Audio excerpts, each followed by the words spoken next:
Okay, back to that conversation. We were talking about FI. Yes. We're talking about FI. Okay, so we were talking about FI, and so I was telling you kind of an ENTJ perspective, and you were talking about just FI users in general. One thing that's very common with ENTJs and even intimacy, at least from what I've seen, is that we naturally want to... We have our own personal space. Yeah. Everybody has their own personal space. Yeah. But I don't know if it's me or it's an ENTJ thing. I really don't want to give a lot of subjective data, but it's like I don't want to be too close to someone. Anyone or? Yeah, pretty much anyone. That's including physical space. In physical space, that's almost like an emotional space. That's almost like it's anything. I don't want to be too close to someone. It's like I feel like ENTJs maybe want to, at least maybe myself or maybe someone else or maybe all ENTJs, we all naturally want to protect ourselves so much we don't want to let people in our own space. Like I can't honestly tell you the last time I hugged someone. And don't even think about it. Don't even think about it. But the point is, you know what I was thinking. Yeah. So the point is, that's kind of how we are. I think as a whole, is that's not a side that we touch base with all the time. It's like I think our mind is so focused on moving everything forward that we tend to forget the other side of things, which is the relationships that we create in the process. Because we can tend to bulldoze over FI and completely destroy everything in the way. Yeah. And so it's that overpowering TE. Although it does have TI overtones, it does move into TI occasionally. It really is. It's just an overpowering TE. I think it really kind of shuts down the capability of FI ever expanding. Yeah, it could. I agree. I agree with you on that. And it's like, if I may just make a little analogy, that's just how I am. I talk in analogies, okay? So like, my inferior function is SI as an ENFP, and like, I can relate to the way you see FI because I can be hyper fixated on tiny details about something, but usually it has to be within this space of mine. It's weird. Like, I'll be sweeping and I'm awesome sweeper. I'll take like twice as long as the average person because, you know, I'm not as good. But it's not that I'm not as good, it's just that I'm very fixated on a certain area that I'm working in. So like, my SI is right here. Whereas I think the more dominant your function is, the more it expands from where it starts from here. Like your the person's perspective or their level of consciousness of that particular function is expanded as the dominant is higher on your stack. So like with him, we feel the exact same thing. We feel deep. I could tell. I've seen it. I've synced it. I haven't felt it, but I synced it. Well, what do you mean by that? Well, like the stories that you've said, like about you and your associates and your friend. Yeah. I could tell that there is a deep trust feeling. The feelings go so deep in a way that is not readily. It's not like FE. In other words, okay, we can go into those details, but it's a very deep feeling of trust between someone that's words cannot describe. I mean, he trusts this other person almost with his life, from what he's told me in the conversation. Would you agree? Oh yeah. Yeah. But the level of scope that he sees in FI is smaller. That's why I think that if you were in a relationship, you'd be very private. You'd feel just like I feel, but you'd be very private because it's a personal thing. The scope of view is small. You only have so much reserves of FI, so much consciousness of FI. So that little bit you have, you use it privately and you protect it because it's not something you want to give away. It's like, I think it's also that the private FI, that is a good point, the good word to use, because my private life has always been very private, and that's 100% true. Nobody at any given time knew who I was dating, not dating. I just never talked about things like that. I'm very attached to my commitments, and I don't feel the need to flaunt it. It's like, that's the way it is, and I've always been very private about anything about that. It's just anything that's private life, my closest friends aren't even aware of it 99% of the time. It's just something that I've always kept very personal to myself, and I think it has a lot to do with how we deeply seat FI, and it's so deep it's not readily available that if we feel like we talk about it, we expose ourselves. I think it's a feeling of fear, in a sense, almost in an ENTJ, like this is an area that we don't want to expose, and we'll deny it at any opportunity, ultimately. But I think it's something that we need to come to terms with, I think, in order to enhance it. Yeah. It's hard for me to even admit this. No, yeah. Yeah, like, it's like I feel like I'm already exposing my, like, self. But I think ultimately it's just the fear of being able to let these emotions or feelings or whatever they are out on the surface, because we, A, don't know how to control them ourselves, and B, we feel like other people may manipulate them to manipulate us. I think it's a double whammy there, and that's one thing we're trying to avoid. As an ENTJ, we want nothing to offset us from our accomplishment or our goal or whatever we've set forth for ourselves, whether it's business or some kind of romantic interest or whatever else, friendship. We just want to never be offset from that. That's very interesting that you said that, and I mean, we can go and take this in all sorts of directions, Chad, but it's like the whole reversal thing, like basically every type is really trying to become the opposite of what they are, the inferior type. Like, for example, I'm an ENFP. I sort of want to unconsciously become an ISTJ. Like, I want to know everything about everything because I see so little. At least I think I see so little. And for you, it's like, I want to be able to feel the most... I don't know how to put it in your words because I'm not an ENTJ, but you're trying to pave the road with your actions with TE so that you can eventually, like, feel comfortable with something that's yours. Like,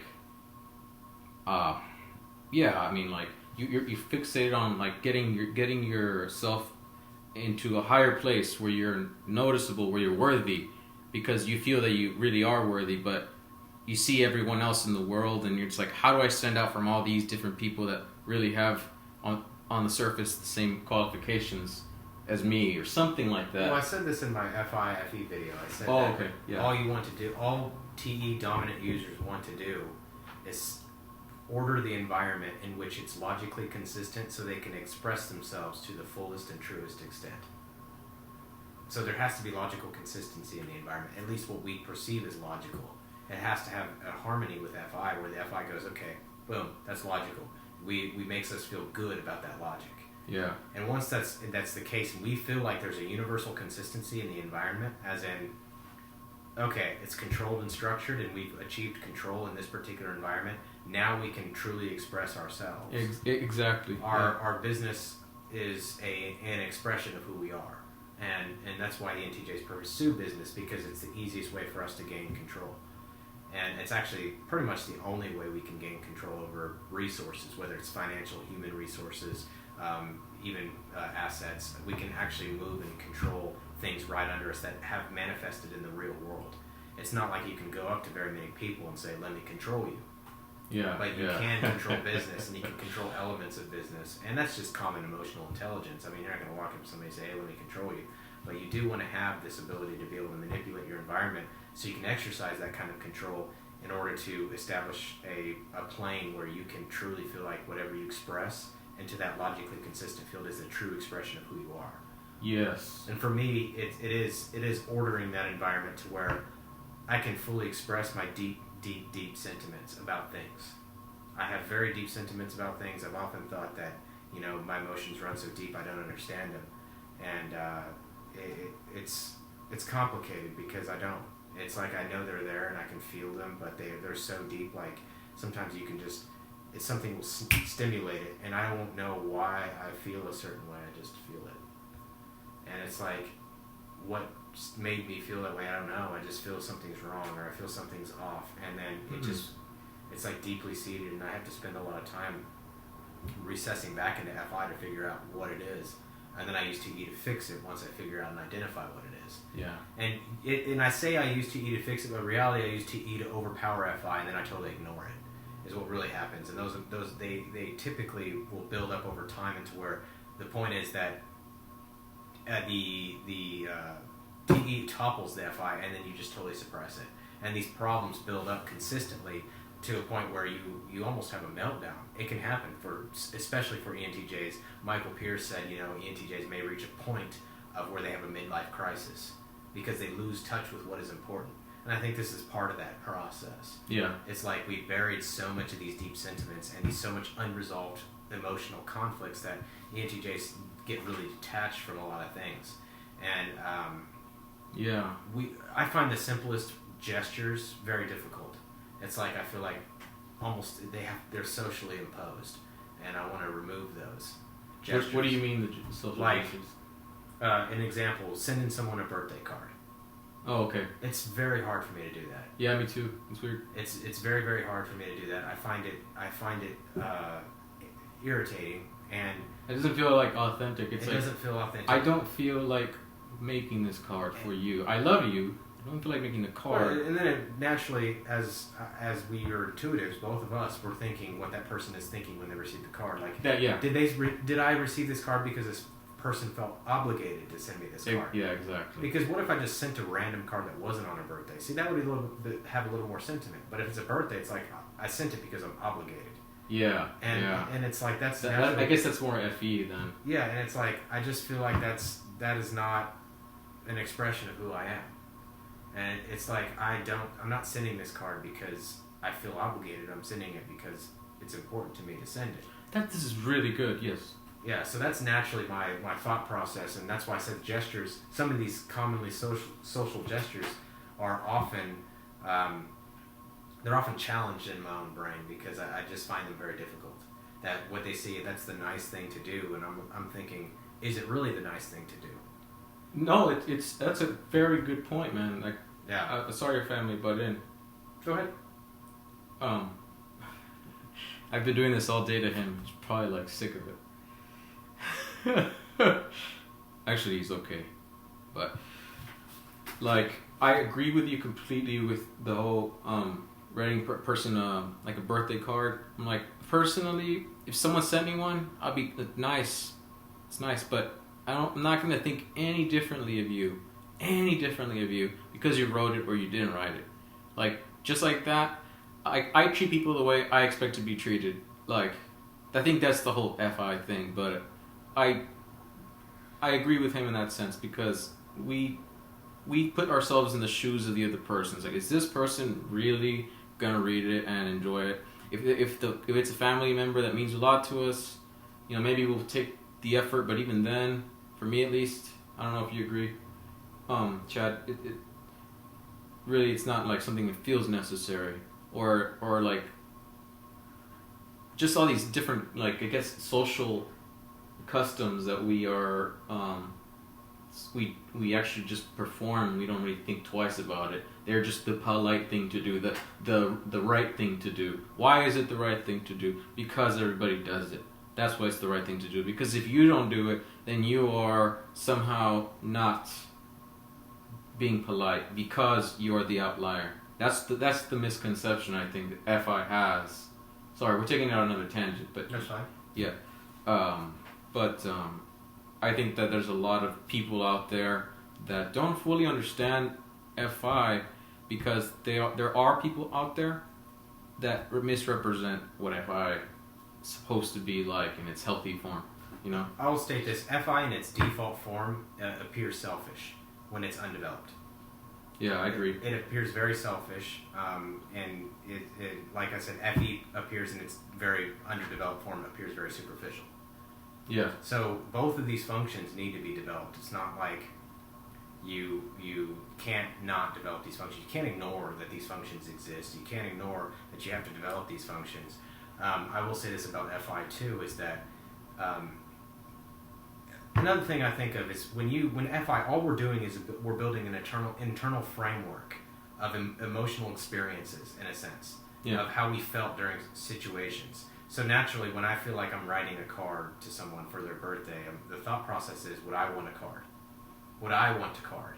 And I don't want cards. And so, and it's... Because he's an ENTJ, remember? Yeah, I don't want cards. So naturally, for me, writing a card is like, that really won't work. But see, I can also have an experience where someone didn't receive a card. See, when I watched a friend not receive a card for my birthday, they complained, oh my God, I never received a card for my birthday. How rude is that? And so I put myself in their shoes. And I go, wow, she got offended. And I can actually use FI to empathize with them and understand that particular situation. Yeah. I still won't go through the extent of writing a card probably, but I will write, call. I'll probably just call.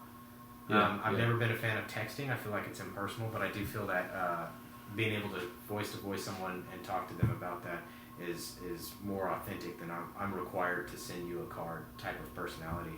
And I think the important part from that is that my natural FI thought process is, why celebrate someone one day a year when you can celebrate them every day a year? Yeah.